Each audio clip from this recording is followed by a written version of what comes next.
Bom, já é sexta-feira, o vídeo tem que sair aí no final de semana, eu tenho um pouquinho menos de 1 hora, então sem muita enrolação, vamos lá, vamos começar e ver se esse vídeo sai. Eu sou o Léo Strack, eu sou psicólogo clínico e como é a proposta aqui desses vídeos, então eu estou trazendo um outro tema para a gente refletir, te fazendo um convite para tirar um tempinho do teu dia para pensar junto comigo e, dentro da medida do possível, do que a gente consegue fazer aqui em vídeo, estabelecer um diálogo, uma conversa. Esse vídeo, inclusive, ele vai ser um pouquinho diferente, né? Uma crítica que eu recebo muito, às vezes, né, com relação a esses vídeos e com relação a algumas propostas terapêuticas, assim, né? Algumas escolhas terapêuticas, digamos assim, é que às vezes eu falo muito sobre essas questões mais subjetivas, imateriais, pouco palpáveis, né? E que às vezes se distancia muito da realidade, ou fica essa dúvida de ok, entendi a ideia, mas como que eu coloco isso em prática? Não fica claro como colocar em prática esses princípios que a gente vem trabalhando, inclusive aqui nos vídeos. Então, para a gente tentar colocar isso em prática, eu resolvi pegar uma frase que um paciente viu na internet, mas que eu achei que pode nos ajudar a colocar alguns desses conceitos em prática pode nos ajudar a fazer esse exercício de colocar em prática algumas coisas que a gente vem conversando aqui, né, nesses vídeos. Então, que frase é essa? Vamos lá, né, para a gente começar a pensar. A frase é: não consigo funcionar sem os remédios e, por depender deles, acho que nunca vou ser genuinamente feliz. Primeira coisa que vale a pena ressaltar aqui é que essa experiência ela não é tão incomum quando a gente está falando de pessoas que utilizam algum tipo de medicação psiquiátrica.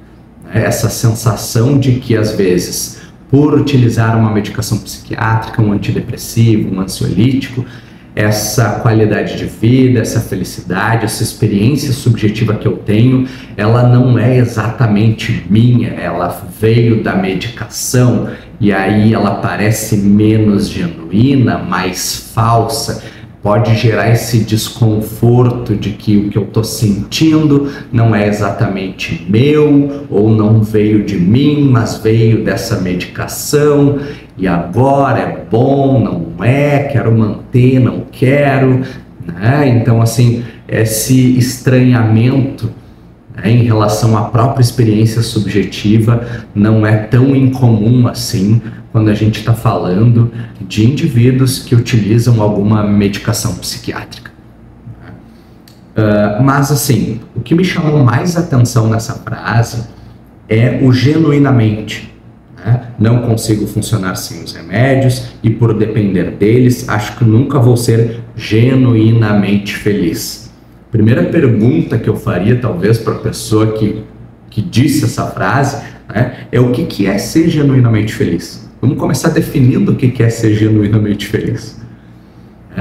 Na minha cabeça, interpretando e lendo isso, e eu, Léo, interpretando essa frase, me vem o que a gente conversou sobre o natural e o artificial. Né? Como se, bom, essa felicidade, essa experiência subjetiva, esse estado de humor, de felicidade, por estar associado a utilização de um fármaco, de uma medicação psiquiátrica, ele parece falso, ele parece artificial, porque a sua origem, a sua fonte é artificial, é a medicação, é algo produzido em laboratório, né? Então isso tornaria essa felicidade artificial e, por ser artificial, falsa ou menos genuína. E aí a gente pode pensar que uma felicidade genuína seria uma felicidade natural, ou que tem como fonte, como sua fonte, elementos naturais, por mais difícil de definir que elementos seriam esses. Então a gente pode pensar mais ou menos nessa associação entre a felicidade genuína como a felicidade natural e a felicidade falsa como uma felicidade artificial, né? Mas da mesma forma, né? E até trazendo o que a gente conversou, acho que foi 2 vídeos atrás, né? Onde eu vou traçar a linha divisória entre esses 2 polos, entre o natural e o artificial, entre o genuíno e o falso, né? Porque assim, vamos trazer um exemplo prático, né? Se a gente estiver falando de uma pessoa que é feliz, que mantém uma qualidade de vida, mas faz terapia, e que a terapia ajuda muito nessa manutenção da qualidade de vida. E aí, também seria uma felicidade, seria, né, falsa, artificial, ou seria essa uma felicidade genuína? Tá vendo aí? Tá sendo promovida por um recurso, por uma terapia, e aí, a terapia é natural, é artificial? Como é que eu vou definir isso? Difícil, né? Difícil. Vamos lá, vamos nos afastar um pouco mais do artificial, né? E pensar numa outra coisa. Vamos pensar uma pessoa que, bom, utilizou medicação psiquiátrica, depois, né, fez terapia, conseguiu parar de utilizar a medicação psiquiátrica, continuou com a terapia, parou com a terapia e hoje mantém, né, tem todo um cuidado para manter uma alimentação saudável, uma higiene do sono, uma prática de exercício regular, né, um hábito saudável no trabalho, relações que promovem essa qualidade de vida, uma rede de apoio, fez toda essa organização da própria vida para promover uma felicidade, uma qualidade de vida. Fez um baita esforço organizar tudo isso, né? E aí, a felicidade dessa pessoa seria uma felicidade genuína ou não? Ou será que seria uma felicidade artificial? Porque, bom, ela vem de toda uma organização, de um esforço de organizar, de ordenar elementos que promovem aquela felicidade. Não é uma coisa tão espontânea assim, uma coisa que foi planejada, pensada, estruturada, e isso tornaria a felicidade dessa pessoa menos genuína, mais artificial, mais falsa. E aí, né, o que a gente está fazendo aqui é a mesma coisa que a gente fez há 2 vídeos atrás, eu acho, né? Com a questão do natural e do artificial, entendendo esses polos e vendo que a linha onde eles se dividem, onde eu divido esses 2 polos, não é tão claro assim, né? A divisão entre uma felicidade genuína e uma felicidade falsa, ela não é tão clara assim, tão evidente assim. Depende muito de quais critérios eu vou utilizar. E aí fica a pergunta, com os critérios que eu estou utilizando para dividir uma felicidade genuína de uma felicidade falsa, eles promovem essa própria felicidade? Eles valorizam essa própria felicidade? Será que às vezes eu não estou dificultando o meu objetivo final, atingir o meu objetivo final, porque eu estou escolhendo critérios que me afastam ou que acabam servindo como obstáculos para eu alcançar esse meu objetivo final, que, digamos, nesse caso é ser feliz, ter uma qualidade de vida, ter um bem-estar? Outra coisa que me chamou muita atenção nessa frase é a questão da dependência, né? Não consigo funcionar sem os remédios e por depender deles, acho que nunca vou ser genuinamente feliz. A gente pode fazer o mesmo exercício aqui. Vamos lá, essa pessoa que utilizou a medicação psiquiátrica, fez terapia, largou a medicação psiquiátrica, continuou com a terapia, depois parou a terapia e agora mantém uma rotina de esporte, de alimentação saudável, de higiene do sono, de relações, né, de uma rede de apoio legal que promove essa qualidade de vida. Será que essa pessoa, a felicidade dela também não depende de cada um desses elementos? Será que a felicidade dela é tão independente assim? Será que é saudável eu ter uma felicidade independente? Será que é saudável que o meu humor ele esteja completamente dissociado, seja independente do mundo à minha volta? Será que é legal isso? Será que é saudável?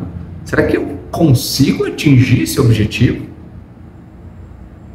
né? Então, assim, a gente pode também pensar que a mesma, né, a pessoa que depende, a gente sempre vai ter uma felicidade dependente de algo, né, e que isso é saudável, é interessante, e eu falo isso, né, ou pelo menos é algo que eu defendo na minha clínica, de que é saudável eu ficar triste quando acontecem coisas que são motivos para eu ficar triste. Se eu tenho motivos para estar triste, é saudável estar triste. Da mesma forma que se eu tenho motivos para estar feliz, é saudável estar feliz. Então, a questão aqui não é o meu humor, para ele ser saudável, ele tem que ser condizente com o meio em que eu tô, com as experiências que eu tô tendo, com as coisas que estão acontecendo na minha vida. É um humor completamente dissociado do mundo, né? Uma experiência subjetiva completamente dissociada do mundo objetivo, ela não é saudável. Inclusive, a gente vai falar em sintomas psicóticos aí, né? Onde a pessoa vai ter essa experiência que não bate, não fecha, não condiz, uma experiência subjetiva que não condiz com a realidade objetiva. E isso vai ser prejudicial, isso vai trazer problemas no relacionamento, isso vai trazer problemas práticos para a vida dela. Por quê? Porque esse humor não está, essa experiência subjetiva está dissociada, está independente da realidade objetiva. Então, assim, o que eu estou trazendo aqui e o que eu acho interessante de a gente ver é que o mesmo processo que a gente fez de identificar os polos, de perceber, de pensar onde eu traço essa divisão entre eles, de ver que ela não é tão clara assim, que ela depende muito dos meus critérios. Essa pergunta de como esses meus critérios, os critérios que eu escolho para avaliar a realidade ou para avaliar a minha própria experiência subjetiva se relacionam com a própria realidade ou com a própria experiência subjetiva, olhar para essa percepção da realidade, percepção da experiência interna, né? Como o eu percebe o eu, essa prática reflexiva, são tudo coisas que a gente vem fazendo, ou que eu costumo fazer, ou que eu tento fazer nos vídeos, a gente está fazendo aqui do mesmo jeito. A gente está fazendo aqui da mesma forma, né? Tudo isso está sob o meu... E a gente tem que ver, né? Tudo isso está um pouco sob o meu controle. Tem um pouco daquela questão que a gente conversou sobre essa característica estranha da consciência de ser meio agente, meio objeto. Ao mesmo tempo que eu percebo, eu posso perceber a minha própria percepção, olhar para a minha própria percepção, fazer esse exercício reflexivo, né? Por que a gente fala reflexivo? Porque eu estou olhando, é olhar para quem olha, como se eu estivesse sendo refletido no espelho. Então, assim, aqui a gente está fazendo esse exercício, e esse exercício, essa habilidade de identificar os critérios pelos quais eu percebo a realidade, pelos quais eu julgo a realidade, a minha experiência objetiva, a minha experiência subjetiva, olhar para esses critérios, questionar eles, pensar, relacionar eles com outros elementos, como, por exemplo, a qualidade de vida, bem-estar, saúde mental. Tudo isso são exercícios que a gente faz em terapia. Tudo isso é uma habilidade que a gente pode ir desenvolvendo.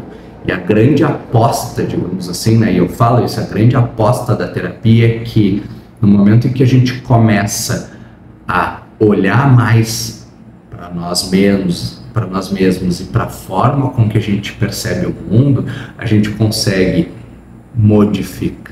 escolher modificar algumas coisas, alguns fatores internos nossos e ter uma nova experiência do mundo externo. Então, o que a gente está fazendo aqui, voltando lá para a frase, né? Não consigo funcionar sem os remédios e por depender deles, acho que nunca vou ser genuinamente feliz. Pensar o que é ser genuinamente feliz. Pensar o que é essa dependência. A que eu quero associar a minha felicidade? Será que eu estou conseguindo escolher isso? Quais opções eu tenho? Como eu poderia talvez cultivar outras opções, outras dependências, outras fundamentações para a minha felicidade? Tudo isso é colocar em prática esse exercício de pensar na nossa própria percepção do mundo, de olhar para nós mesmos, de refletir e ver como os nossos fatores internos influenciam, alteram, né, a nossa experiência do mundo externo. Complicado esse vídeo, difícil de entender? É difícil, mas é esse exercício. E essa é a proposta dos vídeos, tentar fazer esse exercício, tentar trazer esse momento de reflexão e quem sabe se de repente eu der muita sorte conseguir fazer um vídeo em que eu consigo me expressar muito bem, ser muito eloquente, estar relacionado a alguma experiência que tu teve, talvez proporcionar algum insight e modificar, né, ou contribuir para a modificação da tua experiência do mundo externo, né, da tua experiência de vida. Talvez tornar ela um pouquinho melhor, um pouquinho mais prazerosa. Se eu conseguir fazer isso um pouquinho assim, eu já fico bem feliz, né? Mas, enfim, esse é o vídeo de hoje. Se ele te fez pensar alguma coisa, lembrar de alguma questão, se tem algo que tu gostaria de compartilhar relacionado a essa nossa reflexão, a essa nossa conversa, fica à vontade para escrever aqui nos comentários do vídeo ou então entrar em contato comigo lá no Instagram, @psicologia da coisa, que eu vou adorar dar continuidade a essa nossa conversa.